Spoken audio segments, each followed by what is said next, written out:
Hello everyone, इस video में हम करने जा रहे हैं मॉड्यूल 11 के सभी क्वेश्चंस के आंसर, जिसका शीर्षक है विद्यालय शिक्षा में नई पहलें। इसके बीच में कोई क्वेश्चन नहीं पूछे गए हैं, सिर्फ प्रश्नोत्तरी के क्वेश्चन हैं। पहला क्वेश्चन है, राष्ट्रीय उपलब्धि सर्वेक्षण क्यों आयोजित किया जाता है? आंसर है सीखने के प्रतिफलों का आंकलन करना। राष्ट्रीय शिक्षक पुरस्कार योजना के अंतर्गत कितने पुरस्कारों को युक्तिसंगत बनाया गया है? आंसर है 45 पुरस्कार। वास्तविक समय में डेटा एकत्रित करने के लिए सरकार द्वारा शुरू किया गया ऑनलाइन पोर्टल, इसका नाम है UDISE यानी एकीकृत जिला शिक्षा सूचना प्रणाली। मनोदर्पण ऐप किसके लिए है? बच्चों के लिए मनोवैज्ञानिक सहायता। राज्यों और संघ राज्यों के समग्र शिक्षा की कार्यान्वयन एजेंसी क्या है? इसका आंसर है राज्य कार्यान्वयन समिति। किन कक्षाओं में बच्चों के अधिगम की उपलब्धि का आकलन करने के लिए राष्ट्रीय उपलब्धि सर्वेक्षण यानी NAS स्टार्ट किया गया आजकल? 3, 5, 8 और 10। नेक्स्ट, इस योजना का एक मुख्य उद्देश्य अध्यापक शिक्षा के लिए संस्थागत सहायता प्रदान करने पर ध्यान केंद्रित करना है।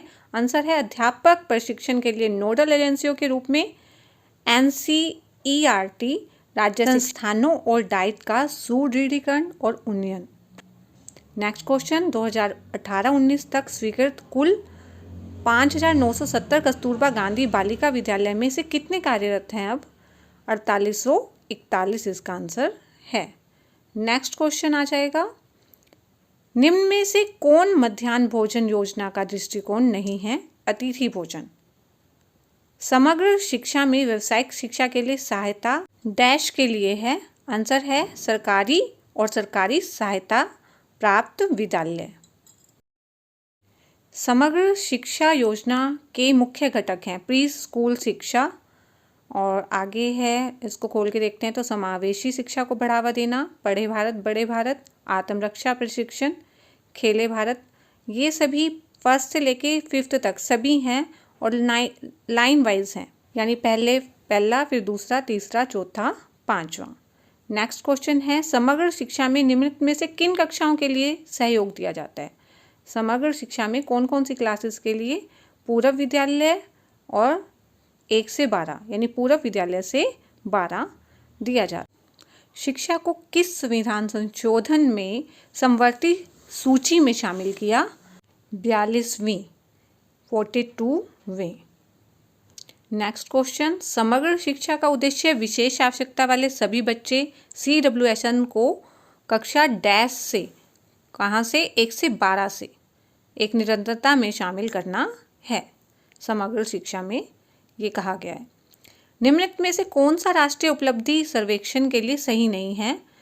NAS के लिए क्या सही नहीं है? यह नियमित अंतराल में नहीं किया जाता, ये बात सही नहीं है, बाकी सभी बातें सही हैं। नेक्स्ट क्वेश्चन आ गया, समग्र शिक्षा योजना को डैश पुनर्निर्मित किया गया?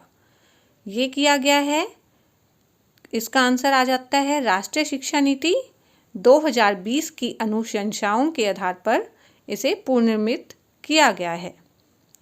नेक्स्ट क्वेश्चन हम देखेंगे, समग्र शिक्षा के तहत पुस्तकालय को मजबूत करने के लिए वार्षिक जो अनुदान की सीमा है वो 5,000 से 20,000 है। समग्र शिक्षा योजना का मुख्य बल 2T पर केंद्रित करके स्कूली शिक्षा की गुणवत्ता में सुधार करने पर है। उनमें एक T तो है शिक्षक यानी टीचर, और दूसरा है T यानी टेक्नोलॉजी प्रौद्योगिकी। संशोधित समग्र शिक्षा के तहत परिवहन सुविधा डैश के लिए है? माध्यमिक स्तर के सभी विद्यार्थी के लिए, जिन्हें समग्र शिक्षा के तहत शुरू किया जा रहा है ताकि सीखने के प्रतिफलों को निष्पक्ष आकलन किया जा सके। आंसर है CCE यानी सतत और व्यापक मूल्यांकन। भारत में समावेशी शिक्षा के इतिहास में निम्नलिखित में से कौन एक मील का पत्थर है? ये है सर्व शिक्षा अभियान 2000। प्रारंभिक विद्यालयों तक पहुंचने के लिए कक्षा 1 से 8 के बच्चों को समग्र शिक्षा योजना के तहत परिवहन और अनुरक्षक सुविधाओं के लाभार्थी कौन है? विशेष आवश्यकता वाले बच्चे।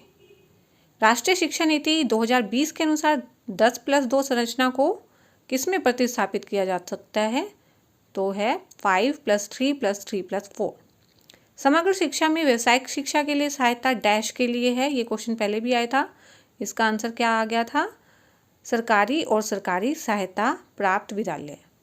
राज्यों और संघ राज्य क्षेत्रों में समग्र शिक्षा की कार्यान्वयन एजेंसी निष्पादन ग्रेडिंग संकेतक स्कूली शिक्षा पर राज्यों और संघ राज्य क्षेत्रों के निष्पादन संकेतकों पर ग्रेडिंग की उद्देश्य से है। ये ग्रेडिंग कितने संकेतकों पर की जाती है?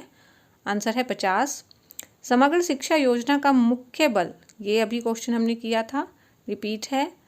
शिक्षा का अधिकार अधिनियम 2009 के तहत सभी निजी विद्यालयों को आर्थिक रूप से कमजोर पृष्ठभूमि से आने वाले बच्चों के लिए कितनी सीटों का आरक्षण होता है? 25% आरक्षित करना आवश्यक है। नेक्स्ट है केंद्र प्रायोजित योजना CSS। ऐसी योजनाएं हैं जो डैश सरकारों द्वारा कार्यान्वयन की जाती है, लेकिन डैश सरकार द्वारा बड़े पैमाने पर वित्त पोषित होती हैं। तो इसका फर्स्ट ऑप्शन आ जाएगा राज्य, संघ राज्य क्षेत्र, केंद्रीय। ये इसका ऑप्शन सही आ जाएगा। किस संगठन ने अधिगम के प्रतिफलों में सुधार के लिए एक संरचना बनाने के लिए एक प्रायोगिक सर्वेक्षण किया और विद्यालय आधारित आकलन आयोजित करने का निर्णय किया? Last option NCERT। इस योजना का एक मुख्य उद्देश्य अध्यापक शिक्षा के लिए संस्थागत सहायता प्रदान करने पर ध्यान केंद्रित। आंसर आ जाएगा इसका अध्यापक प्रशिक्षण के लिए नोडल एजेंसियों के रूप में NCERT वाला। अब है पूर्ण निर्मित समग्र शिक्षा के तहत कस्तूरबा गांधी विद्यालय का उन्नयन कौन कौन सी क्लास के लिए है?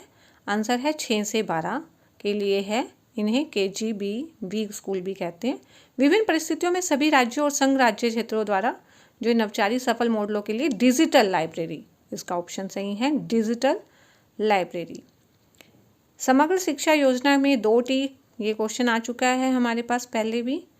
अब है निम्नलिखित में से कौन सी पहल प्रकृति को अनुभव करने और बागवानी में रुचि के लिए है? विद्यालय पोषण उद्यान।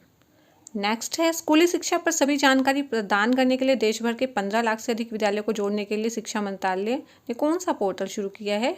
आंसर है शगुन पोर्टल। समग्र शिक्षा योजना का विजन क्या है? तो इसमें थर्ड ऑप्शन आ जाएगा।